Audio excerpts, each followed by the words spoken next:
Is it PCOS? Is it just a condition that's happening? Is it something that's actually affecting us? Is it just a phase of our life? Hi everyone, I am Samriddhi from Khushiyon Ki Goonj. We're starting our new series, PCOS, a fad, a phase, or a condition.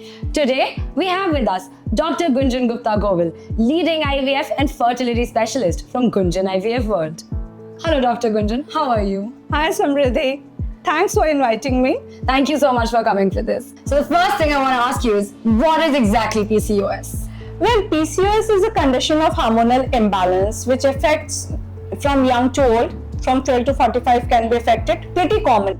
It affects 1 in 5 women, so almost 20% of the population. And here there is an increase in the male hormone, that is testosterone, which leads to variable symptoms. So how do I know? How do I know that I have PCOS or I might have PCOS? Well, the symptoms can be variable. The most common symptoms encountered are period irregularities. Besides that, another very common symptoms are due to the increased testosterone or the male hormone levels. You have a lot of acne, you have facial hair on the neck, chest, tummy, upper part of basically where you don't want them. And also male pattern baldness. We call this androgenic alopecia. And besides that, there can be increase in weight gain as well, obesity. And the third finding which you detect on ultrasound is multiple cysts in the ovaries might be found. This is so interesting to us. Can we have polycystic ovarian syndrome without even having cysts on our ovaries?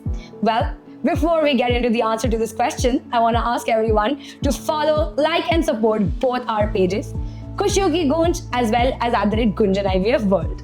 Now let's get into the answer to our question.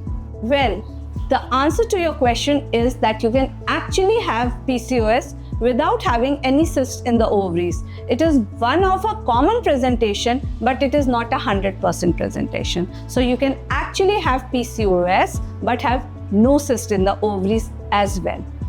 So guys, there we have it. You may or may not have cysts on your ovaries, but that does not definitely define if you have PCOS or you don't have PCOS.